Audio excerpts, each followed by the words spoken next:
ایک مرتبہ درود پاک کا ہدیہ پیش کریں۔ اللہم صلی علی سیدنا و سندنا مولانا محمد وعلی آل سیدنا مولانا محمد وبارک وسلم صلاۃ و سلام علیک یا رسول اللہ صلی اللہ تعالی علیہ وسلم۔ حضرات گرامی، اسلام سے پہلے یعنی حضور صلی اللہ علیہ وسلم کی تشریف آوری سے پہلے اس کائنات میں عورتوں کو کوئی خاص اہمیت حاصل نہیں تھی۔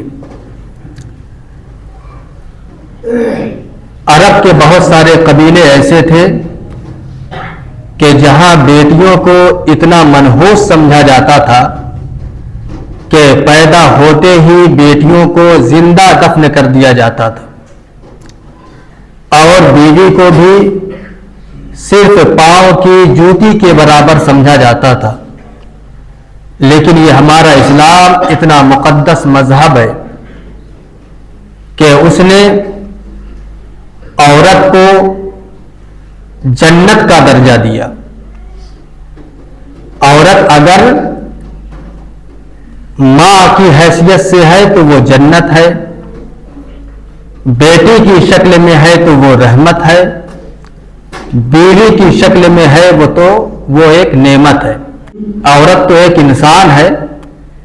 اسلام نے تو انسان کے علاوہ بھی جو دوسری مخلوق اللہ تعالیٰ کی ہیں ان کا بھی حق اسلام نے بیان فرمایا، یہاں تک کہ جانوروں کا حق بھی بیان فرمایا، چرند پرند درخت گھاس سب کا حق اسلام نے بیان فرما دیا ہے۔ جب صحابہ کرام کو حضور بھیجتے کسی جنگ میں تو تاکید کے ساتھ فرماتے کہ دیکھنا کہ کسی بوڑھے پر ہاتھ مت اٹھانا اور کسی عورت پر ہاتھ مت اٹھانا، اور جس جگہ جاؤ اس جگہ کے کسی ہرے بھرے درخت کو مت کاٹنا۔ یہ اسلام کی تعلیم ہے کہ اسلام نے جہاں عورتوں کی حفاظت کی ضمانت دی، عورتوں کی حفاظت کی تاکید فرمائی، وہیں درختوں کی حفاظت بھی اسلام نے فرمائی ہے۔ اب اگر ہم قرآن پاک کی طرف آتے ہیں تو بیویوں کے تعلق سے قرآن پاک کی بھی بہت ساری آیات ہیں، حدیث پاک میں بھی بہت ساری حدیثیں ہیں، اور حضور نے اپنے کردار سے بھی بیویوں کے حقوق، بیویوں کے ساتھ رہنے سہنے کا طریقہ بیان فرمایا۔ قرآن پاک کی آیت ہے سورہ روم کی آیت نمبر 21، اس میں اللہ تبارک و تعالی ارشاد فرماتا ہے وَمِنْ آیَاتِهِ أَنْ خَلَقَ لَكُم مِّنْ أَنفُسِكُمْ أَزْوَاجًا لِتَسْكُنُوا إِلَيْهَا۔ کیا اللہ تبارک و تعالی کی نشانیوں میں سے یہ بھی ہے کہ اللہ تبارک و تعالی نے تمہیں میں سے تمہاری بیویوں کو بھی پیدا فرمایا، اور کیوں پیدا فرمایا؟ لِتَسْكُنُوا إِلَيْهَا، تاکہ تم اپنی بیویوں سے سکون اور اطمینان حاصل کرو۔ ایک انسان کو، ایک مرد کو جتنا سکون، جتنا اطمینان اپنی بیوی سے حاصل ہوتا ہے، کائنات میں اتنا سکون کسی اور انسان سے حاصل نہیں ہوا کرتا ہے۔ یہ اللہ تعالیٰ نے فطرت میں رکھ دیا ہے۔ والدین سے انسان کو سکون حاصل ہوتا ہے، یہ صحیح ہے۔ بہن بھائی سے بھی سکون حاصل ہوتا ہے، یہ صحیح ہے۔ اولاد سے بھی اطمینان حاصل ہوتا ہے، یہ بھی صحیح ہے۔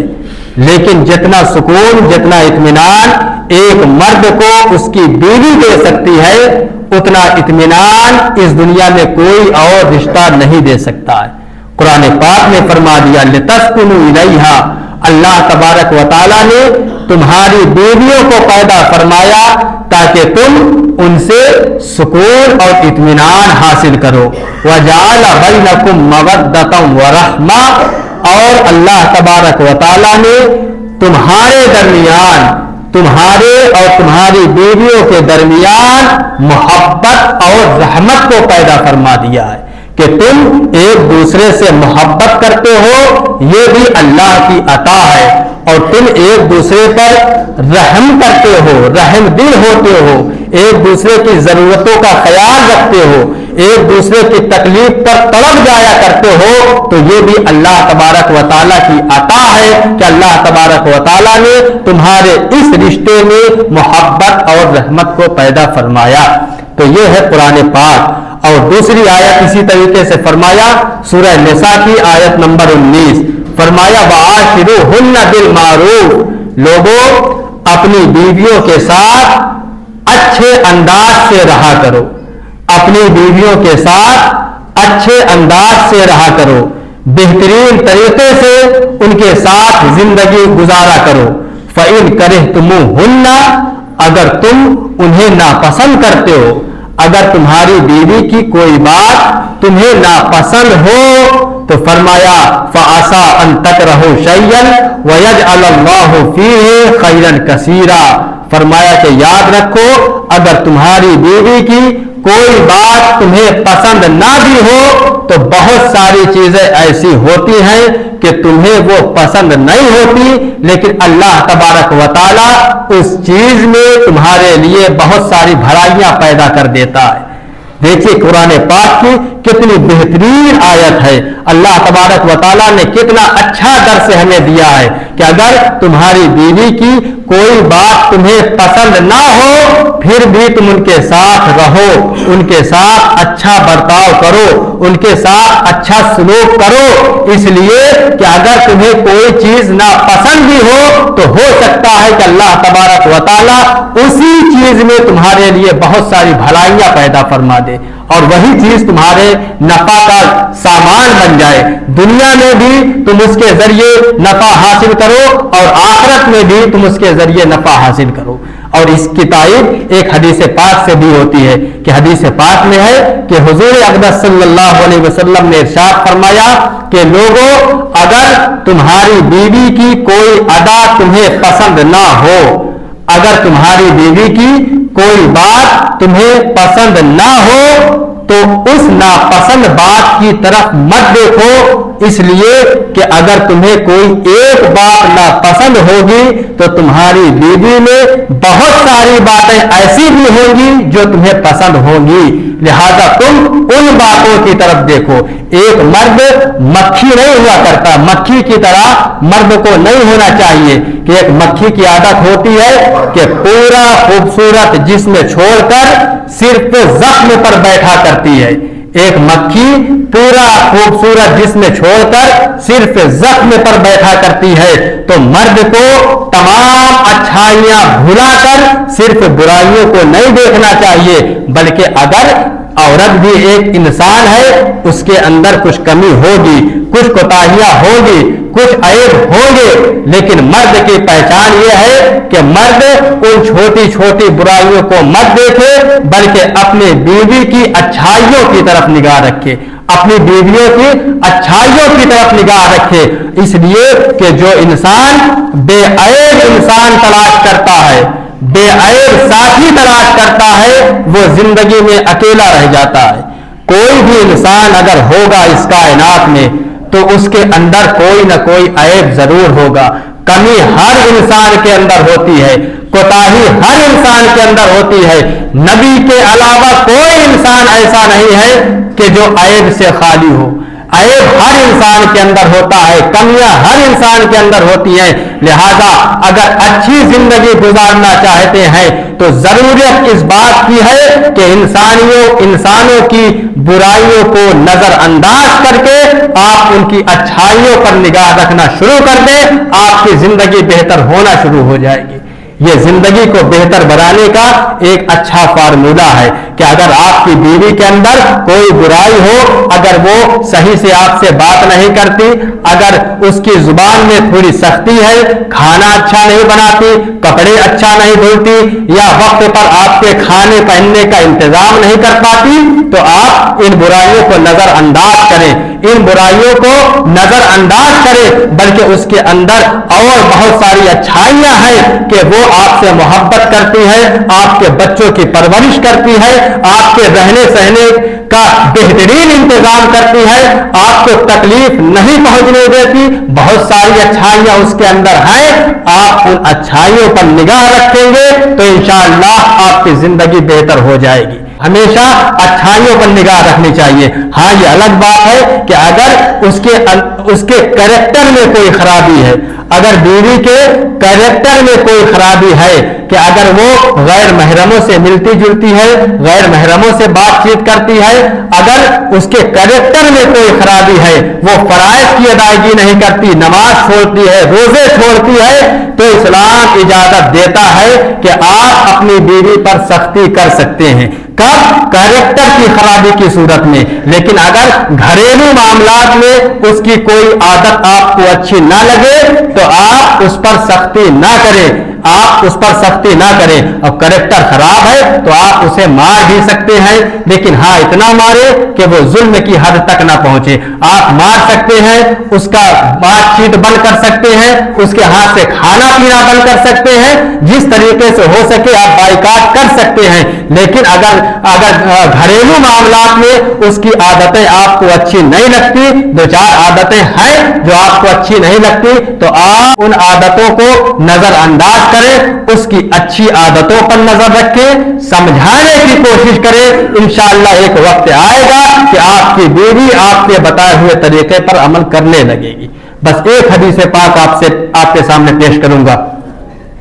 حضرت معاویہ بن ہیدا فرماتے ہیں, سنن ابی داؤد کی روایت, حضرت معاویہ بن ہیدا فرماتے ہیں کہ میں نے عرض کی یا رسول اللہ, بیویوں کا شوہر پر کیا حق ہے, بیویوں کا شوہر پر کیا حق ہے؟ تو حضور صلی اللہ علیہ وسلم نے ارشاد فرمایا کہ شوہر کا بیوی پر حق یہ ہے کہ شوہر جو کھائے وہ اپنی بیوی کو کھلائے, جو پہنے وہ اپنی بیوی کو پہنائے, اسے برا مت کہے, اسے برا نہ کہے, اور اسی طریقے سے اس کے چہرے پر مت مارے اور اسے گھر سے نہ نکالے. یہ ہے عورتوں کا حق کہ جو آپ کھائیں اسے کھلائیں, جو پہنتے ہیں اسے پہنائیں, اسے برا نہ کہیں, اس کے چہرے پر مت مارے اور اسے گھر سے باہر نہ نکالیں. ضرورت کے مطابق ہر مرد کے اوپر فرض ہے کہ وہ اپنی بیوی کو پہنائے اور اپنی بیوی کو کھلائے. اگر عورت مالدار بھی ہے تو اس صورت میں بھی شریعت نے مرد پر لازم قرار دیا ہے کہ وہ اپنی بیوی کو کھلائے اور اپنی بیوی کو پہنائے اور اسے برا نہ کہے. برا کہنے کا دو مطلب ہو سکتا ہے. ایک مطلب تو یہ ہو سکتا ہے کہ اسے گالی نہ دے, اس لیے کہ اگر شوہر اسے گالی دے گا تو ایک انسان کی فطرت ہوتی ہے کہ جو آدمی گالی سنتا ہے وہ ایک دن گالی دینے بھی لگتا ہے. تو اگر آپ اپنی بیوی کو گالی دیتے ہیں, برا کہتے ہیں تو ایک دن ایسا آئے گا کہ آپ کی بیوی پلٹ کر آپ کو برا کہنے لگے گی. تو اس وجہ سے اگر بیوی کی زبان کو لگام میں رکھنا چاہتے ہیں تو شوہروں پر واجب ہے کہ اپنی بیویوں کو برا نہ کہیں. اگر وہ برا کہیں گے تو ایک نہ ایک دن پلٹ کر بیوی بھی برا کہنے لگے گی. برا کہنے کا مطلب کہ تو برا مت کہو, یعنی اپنی بیوی کو گالی گلوچ مت کرو. اور برا کہنے کا ایک مطلب یہ بھی ہو سکتا ہے کہ اس کے اندر عیب نہ نکالو. اگر آپ کی بیوی بے عیب ہو تو اس کے اندر عیب نہ نکالو کہ تیری یہ عادت خراب ہے, تیری یہ عادت خراب ہے, تو اس سے ملتی ہے, تو اس سے بات کرتی ہے. آدمی شک کرتا ہے, کبھی کبھی بلا وجہ کی چیزیں اپنی بیوی کی طرف منسوخ کرتا ہے, اس میں عیب نکالا کرتا ہے, اور اس کا نتیجہ یہ ہوتا ہے کہ واقعی ایک دن وہ بیوی عیب دار بن جایا کرتی ہے. یہ بھی قدرت کا قانون ہے کہ اگر کوئی چیز بے عیب ہو, اس کے اندر اگر عیب نہ ہو, آپ عیب نکالنا شروع کر دیں تو ایک نہ ایک دن اس کے اندر عیب ضرور پیدا ہو جائے گا. یہ قدرت کا قانون ہے کہ اگر جو چیز عیب دار نہیں ہے, صحیح سلامت ہے, آپ عیب نکالنا شروع کر دیں تو ایک نہ ایک دن اس کے اندر عیب پیدا ہو جائے گا. بہت اچھا آدمی ہے, بڑا متقی پرہیزگار آدمی ہے, آپ اس کی برائی کرنا شروع کر دیں, آپ اس کے عیب گنانا شروع کر دیں لوگوں کے سامنے, ایک نہ ایک دن ایسا ہوگا کہ واقعی وہ متقی و پرہیزگار آدمی لوگوں کے سامنے برا بن جائے گا. یہ فطرت ہوتی ہے انسان کی. اور اگر کسی انسان کو آپ سنوارنا چاہتے ہیں, بگڑا ہوا انسان ہے, اسے سنوارنا چاہتے ہیں, سدھارنا چاہتے ہیں, تو آپ اس کی اچھائی بیان کرنا شروع کر دیں. آپ اس کی اچھائی بیان کرنا شروع کر دیں تو جو آدمی بگڑا ہوتا ہے وہ ایک نہ ایک دن اچھا ضرور بن جائے گا. یہ انسان کی فطرت ہوتی ہے. تو کبھی بھی برا مت کہو، بیوی کو چہرے پر مت مارو. چہرے پر مارنا کسی بھی صورت میں درست نہیں ہے. اور بدن کے دوسرے حصے پر انسان ضرورت کے مطابق اپنی بیوی کو مار سکتا ہے. کب مار سکتا ہے؟ کہ اگر اس کا کریکٹر صحیح نہ ہو، اگر وہ بے حیا ہو یا فرائض کی پابندی نہ کرتی ہو، تو اسلام اجازت دیتا ہے کہ ہلکی پھلکی مار انسان مار سکتا ہے اپنی بیوی کو. اور اسی طریقے سے گھر سے باہر نہ نکالو. اگر میاں بیوی کے درمیان لڑائی جھگڑا ہو جائے، کوئی بات پہ اگر نہ اتفاقی ہو جائے، تو شریعت یہ کہتی ہے کہ آپ بیوی کو گھر میں رکھیں. ہاں، بول چال بند کر دیں، کھانا پینا آپ چھوڑ دیں، اور اس طریقے سے زبانی بائیکاٹ کر دے، بستر الگ کر دے، یہاں تک ٹھیک ہے. لیکن اگر گھر سے آپ نے باہر اس کو چھوڑ دیا یا میکے چھوڑ دیا، تو اس سے عورت کے اور زیادہ بگڑنے کا اندیشہ ہوتا ہے. تو اس وجہ سے اگر کبھی نا اتفاقی ہو تو اس صورت میں عورت کو جہاں تک ہو سکے اپنے پاس رکھیں. اس طریقے سے زیادہ سے زیادہ اور جلد سے جلد صلح کی گنجائش ہو سکتی ہے. تو یہ کچھ چیزیں ہیں کہ جو اسلام نے عورتوں کے تعلق سے ہمیں بیان فرمائی ہیں. تو انشاءاللہ اگلے جمعہ اور باقی جو حضور کا کیا کردار تھا عورتوں کو لے کر، ہمارے اولیاء کرام کا کیا کردار تھا عورتوں کو لے کر، انشاءاللہ اس کو بیان کیا جائے گا. وما علینا الا البلاغ. السلام علیکم.